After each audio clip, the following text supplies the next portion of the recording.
परम आदरणीय हमारे वीडियो और चैनल को देखने सुनने वाले सभी माता बहनों को हार्दिक हार्दिक अभिनंदन करता हूँ। दोस्तों, आप लोग कैसे हैं? ऊपर वाला की दया है, सब हाँ आशा है कि सब अच्छे होंगे। दोस्तों, आपने अनेकों ऋषि मुनियों के द्वारा अनेकों भक्त की कहानी कथा सुने होंगे। आज मैं आप तमाम दर्शकों के बीच में एक बहुत ही सुंदर भक्त का, जो भक्त राज कहलाने में भी थोड़ा भी हिचक नहीं है, ऐसे महान भक्तों की कथा सुनाने जा रहा हूँ, जिसका नाम होगा श्री हनुमान। आइए दोस्तों, मैं सबसे पहले आप तमाम दर्शकों से गुजारिश करूँगा कि तमाम श्रोताओं से गुजारिश करूँगा कि जो मेरे चैनल को देख रहे हैं, सुन रहे हैं, उसे सब्सक्राइब कर दें और बेल आइकन को बजा दें। धन्यवाद। अब मैं श्री हनुमान जी की जन्म कथा के बारे में कथा कहने जा रहा हूँ, जिसे शांतिपूर्वक श्रवण करें। वानर राज महामनस्वी कुंजर की पुत्री अपनी इच्छा अनुसार रूप धारण करने वाली थी। वह अपने सौंदर्य के लिए तीनों लोकों में विख्यात थी। उस अनुपम सुंदरी का नाम अंजना था। एक दिन अंजना मानवीय स्त्री रूप धारण कर पर्वत के एक शिखर पर विचरण कर रही थी। उसके अंग प्रत्यंग से यौवन उमड़ रहा था। उनकी अंग कांति पर वायु देवता मोहित हो गए। उन्होंने उस सुंदरी को अपने दोनों भुजाओं में भरकर हृदय से लगा लिया। वह ऐसी अवस्था में भय से त्रस्त हो गई, घबरा कर बोली, कौन है जो मेरी पवित्रता को नष्ट करना चाहता है? अंजना की बात सुनकर पवन देव ने उत्तर दिया, हे सुंदरी, मैं पवन देव हूँ। मैं तुम्हारी पवित्रता का नाश नहीं कर रहा हूँ, इसलिए तुम्हारे मन से यह भय दूर हो जाना चाहिए। सुंदरी, मैं तुम्हारा आलिंगन किया है, मानसिक संकल्प के द्वारा तुम्हारे साथ समागम किया है। इससे तुम्हें बल पराक्रम से संपन्न एवं परम बुद्धिमान पुत्र प्राप्त होगा। वह महान धैर्यवान, महातेजस्वी, महाबली, महापराक्रमी तथा लांघने और छलांग मारने में सक्षम होगा। पवन देवता के इन वचनों को सुनकर अंजना संतुष्ट हो गई। कुछ समय के बाद उन्होंने हनुमान को एक गुफा में जन्म दिया। अब हनुमान की बाल लीला आता है, कृपया ध्यान से सुने। अंजना फल लाने के लिए अपने आश्रम से बाहर निकली और गहन वन में पहुंच गई। उस समय बाल हनुमान भूख से व्याकुल होकर रोने लगे। अचानक हनुमान को लाल रंग वाले सूर्यदेव उदित होते हुए दिखाई दिया। हनुमान जी ने उसे कोई फल समझा और सूर्य की ओर लपके। बालक हनुमान सूर्य को पकड़ने की इच्छा से आकाश में उड़ने लगे। उड़ते उड़ते उस समय उन्हें आकाश में उड़ते देखकर देवताओं, दानवों और दैत्यों को बड़ा आश्चर्य हुआ।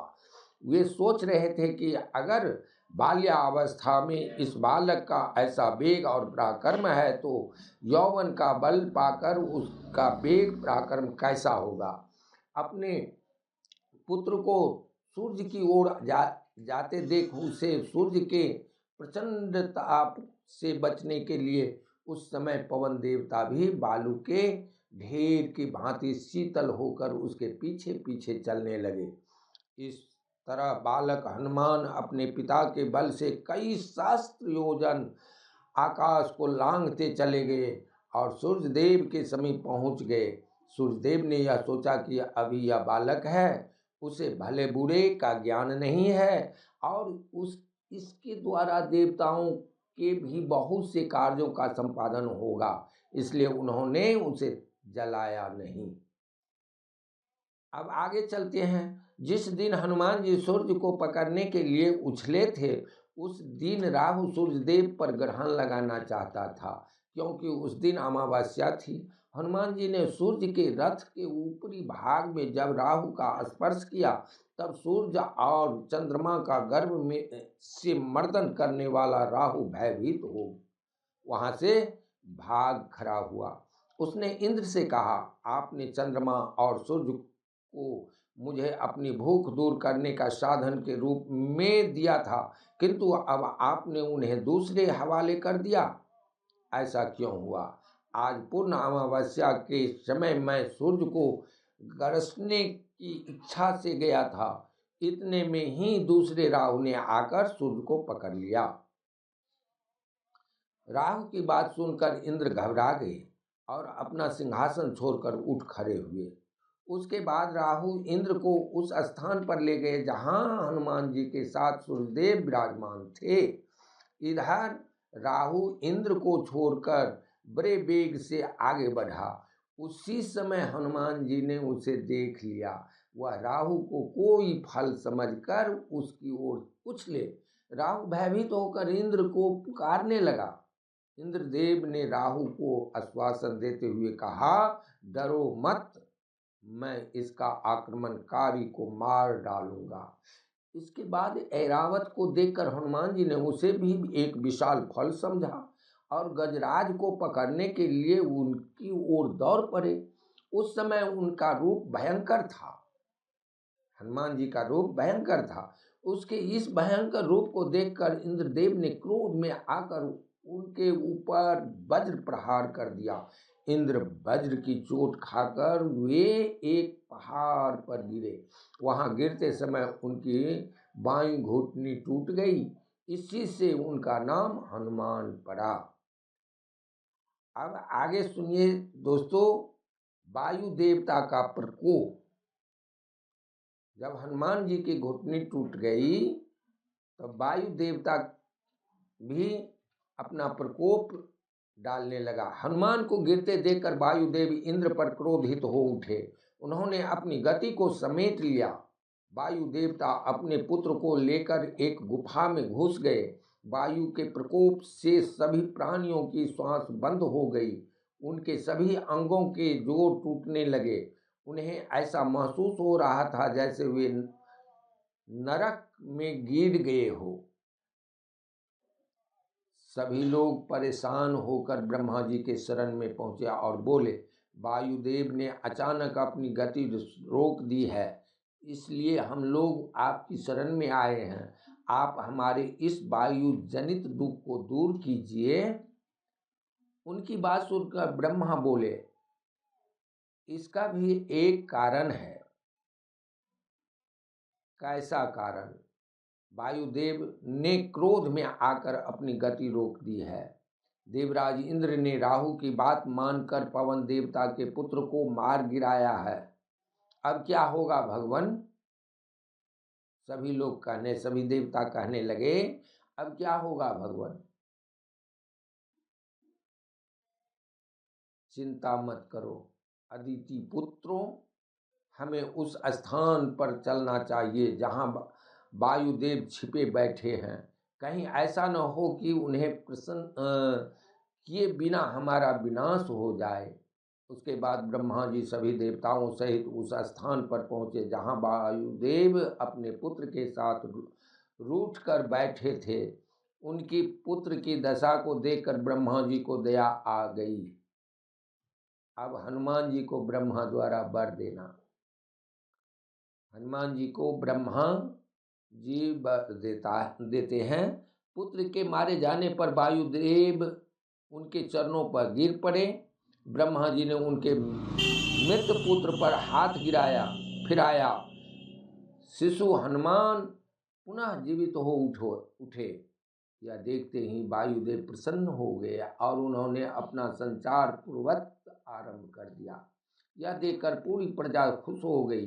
इसके बाद ब्रह्मा जी सभी देवताओं से बोले, आप सभी लोग चाहते हैं कि मैं आपको आपके हित की बात बताऊंगा। जी भगवान, सभी देवता बोले। सुनिए, भविष्य में इस बालक के द्वारा आप लोगों के बहुत से कार्य सिद्ध होंगे। इसलिए आप लोग इस बालक को वर दें। ब्रह्मा जी की बात सुनकर इंद्र ने शिशु हनुमान के गले में खुशी के साथ कमलों की माला पहना दी और स्नेह पूर्वक बोले, मेरे हाथ से छूटे वज्र के कारण इस बालक की हनु टूटी है, इसलिए इस श्रेष्ठ बालक का नाम हनुमान होगा। सभी देवता प्रसन्न हो उठे और सभी देवताओं ने हनुमान को अद्वितीय शक्ति एवं शस्त्रों का वरदान दिया। हनुमान जी के जन्म की कुछ अन्य कथाएं भी है, आप सुनेंगे। शिव महापुराण में हनुमान जी को शिव का पुत्र कहा गया है। उनकी यह कथा इस प्रकार है। एक बार विष्णु भगवान को मोहिनी रूप देखकर शिव कामास्त हो गए। उनके बीज का स्खलन हो गया। ऋषियों ने उस बीज को अपने पत्ते में रख लिया तथा गौतमी सुता अंजनी के कर्ण में उस बीज को आधान किया। समय पर अंजनान के गर्भ से शंकर जी के बीज से एक बालक उत्पन्न हुआ। उसका नाम हनुमान रखा गया। माता की आज्ञा से हनुमान जी सूर्यदेव के पास ध्यान करने के लिए गए। सूर्यदेव की कृपा से वे समस्त शास्त्रों और वेद वेदांतों के ज्ञाता हो गए। उसके बाद सूर्यदेव की आज्ञा से वे सूर्य के अंश से उत्पन्न सुग्रीव के पास पहुँचे। उन समय सुग्रीव अपने बड़े भाई बाली से त्रस्त था। बाली ने सुग्रीव की पत्नी का हरण कर लिया था और सुग्रीव को अपने राज्य से निष्कासित कर दिया था। इस कारण सुग्रीव ऋष्यमुख पर्वत पर रहने लगे, क्योंकि वह बाली के लिए श्रापित स्थान था। हनुमान जी भी सुग्रीव के साथ वहीं रहने लगे। अब आता है हनुमान जी द्वारा ऋषियों के आश्रम में उपद्रव। अनेक देवताओं ने वर पाकर हनुमान जी शक्तिशाली हो चुके थे। वे उन दिनों परम उत्साह और वेग से भरे पूरे हुए थे। वे ऋषियों के आश्रम में पहुंचकर अनेक उपद्रव करते। उनकी शक्ति से विवश होकर ऋषि मुनि चुपचाप उनका उपद्रव सहन करते रहते। एक दिन परेशान होकर महर्षि ने उन्हें श्राप दिया, वानरवीर, तुम जिस बल का आश्रय लेकर हमें सता रहे हो उसे तुम दीर्घकाल तक भूल जाओगे। तुम्हें अपने बल का पता ही नहीं चलेगा। जब कोई तुम्हें याद दिलाएगा तभी तुम्हारा बल बढ़ेगा। इस तरह महर्षियों की श्राप पाकर हनुमान जी का तेज क्षीण होता चला गया। सूर्यदेव की आज्ञा से वे सुग्रीव की सेवा में उपस्थित हो गए। उस समय सुग्रीव भीषण संकट में थे। एक दिन ऋषिमुख पर्वत के समीप वानरराज सुग्रीव सरोवर के निकट घूम रहे थे। उसी समय उन्होंने राम और लक्ष्मण को आते देखा। दोनों भाइयों को देख वे चिंतित हो उठे, भयभीत होने लगे। उन्होंने भय से ग्रस्त होकर के अपने मंत्रियों से कहा, निश्चय ही वे दोनों वीर बाली के भेजे हुए लगते हैं। उन्होंने छल से पीले वस्त्र धारण कर लिए हैं, जिससे हम पहचान न सकें। सुग्रीव की बात सुनकर सभी चिंतित हो उठे। हनुमान जी ने ढाढ़स देते हुए कहा, महाराज, आप बाली की चिंता छोड़कर दूसरी चेष्टाओं के द्वारा अपने मनोभाव को समझें और उन्हीं के अनुसार कार्य करें, क्योंकि जो राजा बुद्धि बल का आश्रय नहीं लेता है वह प्रजा पर कभी शासन नहीं कर सकता। हनुमान की बात सुनकर सुग्रीव को तसल्ली मिली। वह बोले, वीर हनुमान, इन दोनों वीरों की भुजाएं लंबी और नेत्र बड़े बड़े हैं, इससे क्या फर्क पड़ता है? राजन, हनुमान जी ने आश्चर्य से कहा, मेरे संदेह में तो वे बाली के भेजे हुए लग रहे हैं, क्योंकि राजाओं के बहुत से मित्र होते हैं। इन पर विश्वास नहीं करना चाहिए और उन्हें पहचानने की चेष्टा करनी चाहिए। सुग्रीव की बात सुनकर हनुमान जी सोच में पड़ गए और बोले, मेरे लिए क्या आज्ञा है महाराज? तुम एक साधारण पुरुष की भांति यहाँ से गुप्तचर के वेश में जाओ और दोनों पुरुषों का परिचय प्राप्त करो। सुग्रीव की बात का आदर करते हुए हनुमान जी श्री राम और लक्ष्मण के पास पहुँचे। सुग्रीव के आदेशानुसार हनुमान जी ब्राह्मण का रूप धारण करके श्री राम के पास पहुँचे। हनुमान जी ने उन दोनों को सादर प्रणाम किया और फिर विनीत भाव से बोले, वीरों, आप दोनों सत्य पराक्रमी राज ऋषियों तथा देवताओं के समान लग रहे हैं। आप दोनों इस वन प्रदेश में किस निमित्त आए हैं?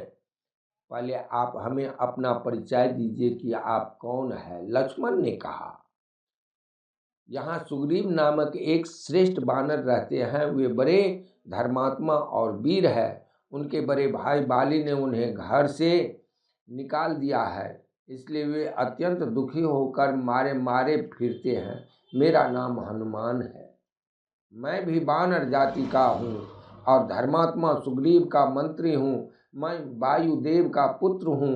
यह कहकर हनुमान जी मौन हो गए और उनके बोलने की प्रतीक्षा करने लगे। हनुमान जी की बात सुनकर श्री राम प्रसन्न हो गए और लक्ष्मण से बोले, लक्ष्मण, तुम सुग्रीव के मंत्री हनुमान से मधुर वाणी में बात करो। जो चारों वेदों का ज्ञाता न हो वह सुंदर भाषा में बात नहीं कर सकता। निश्चय ही उन्होंने समुच्चय व्याकरण का अध्ययन किया है। श्री राम के समझाने पर लक्ष्मण जी ने हनुमान जी से मधुर वाणी में कहा, विद्वान महामना, सुग्रीव के गुण हमें मालूम हो चुके हैं। हम दोनों भाई वानरराज सुग्रीव की ही खोज में यहाँ आए हैं। साधु शिरोमणि हनुमान जी, आपके कहने के मुताबिक हम उनसे मित्रता करना चाहते हैं। लक्ष्मण की बात सुनकर हनुमान जी बहुत हर्षित हुए। उन्होंने मन ही मन में सोचा कि सुग्रीव का कार्य अब अवश्य ही संपन्न हो जाएगा। इसके बाद श्री राम ने आगे बढ़कर हनुमान जी को अपने सीने से लगाया और बोले, हनुमान, तुमसे मिलकर हमें बेहद प्रसन्नता का अनुभव हो रहा है। मेरा भी यही हाल है मित्र, परंतु आप दोनों पहले अपना परिचय दें। हे प्रियवर, हे विप्रवर, हम कौशल नरेश स्वर्गीय दशरथ के पुत्र हैं। हम पिताजी के आज्ञा से वन में आए थे। हमारे साथ जनक दुलारी सीता भी थी, परंतु रावण नामक एक दुष्ट राक्षस ने उनका हरण कर लिया है। उन्हें खोजने के लिए हम वन में भटक रहे हैं। श्री राम बोले, मेरे अहोभाग्य प्रभु, जो आपके दर्शन हुए। हनुमान जी ने हाथ जोड़कर कहा, हनुमान, तुम अपने राजा के श्रेष्ठ दूत हो। हम स्वयं वानर राज से भेंट करना चाहते हैं। अगर वे हमारे सहायक बनेंगे तो हम भी उन्हें भय मुक्त कर किष्किंधा का राज्य दिलाने में सहायता करेंगे। अवश्य प्रभु, अवश्य, लेकिन वहाँ तक पहुँचने का पद मार्ग बहुत कठिन है। तो क्या वहाँ जाने का कोई सरल मार्ग नहीं है हनुमान? चिंता मत कीजिए प्रभु, आप सब सेवक के कंधों पर बैठ जाइए। इतना कर हनुमान ने झुककर उन्हें कंधों पर बैठा लिया और उन्हें लेकर वायु मार्ग से चल दिए। ऋष्यमुख पर्वत पर पहुंचकर हनुमान जी ने उन्हें एक सुंदर उद्यान में बैठाया और स्वयं सुग्रीव को बुलाने के लिए मलय पर्वत की ओर चल दिए। मलय पर्वत की एक कंदरा में अपने कुछ सजीवों के साथ सुग्रीव भयभीत बैठे हुए थे। तब हनुमान जी ने उन्हें जाकर बताया, महाराज, भय की कोई बात नहीं। भय त्याग कर उठिए और चलकर अत्यंत पराक्रमी अजय श्री रामचंद्र जी के दर्शन कीजिए। यह तुम क्या कह रहे हो हनुमान? सुग्रीव ने आश्चर्य से कहा, मैं सच कह रहा हूँ महाराज। वे अपने अनुज लक्ष्मण सहित यहाँ पधारे हैं। श्री राम का अभिवाद इक्ष्वाकु कुल में हुआ है। फिर शीघ्र ही सुग्रीव हनुमान जी के साथ उद्यान में पहुंच गए। हनुमान जी ने सुग्रीव का परिचय श्री रामचंद्र जी से कराया और सभी बातें श्री राम और लक्ष्मण जी के संबंध में बताए। यह जानकर कि श्री राम सीता की खोज में उनकी मदद चाहते हैं, सुग्रीव हर्ष विभोर हो गए। वे प्रसन्नता पूर्वक स्वर में बोले, प्रभु यह आपकी महानता है कि आपने मुझ वानर को इतना महत्व दिया।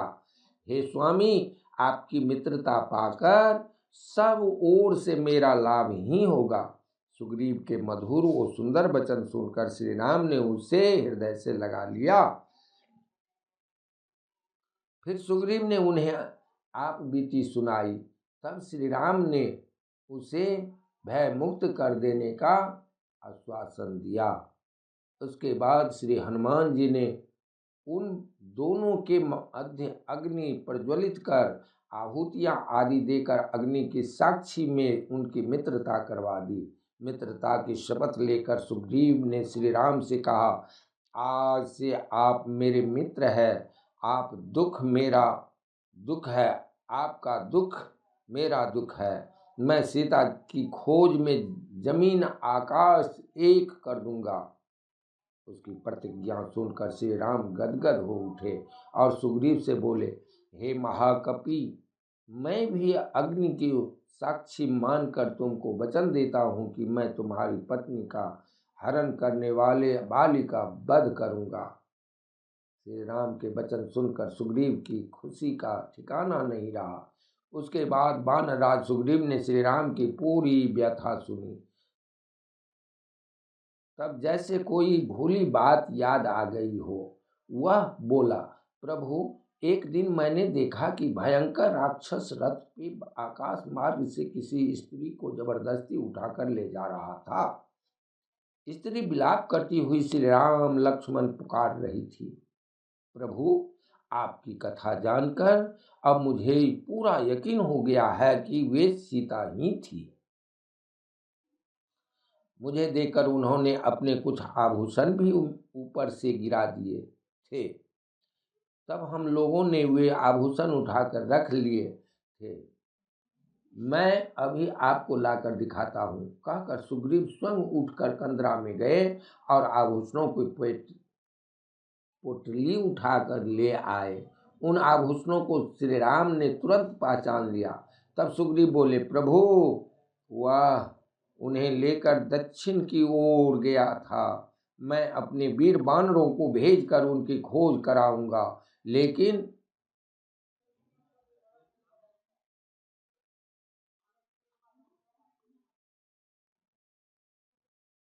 पहले हम तुम्हें भयमुक्त करेंगे। मित्र, किष्किंधापुरी चलने की तैयारी करो।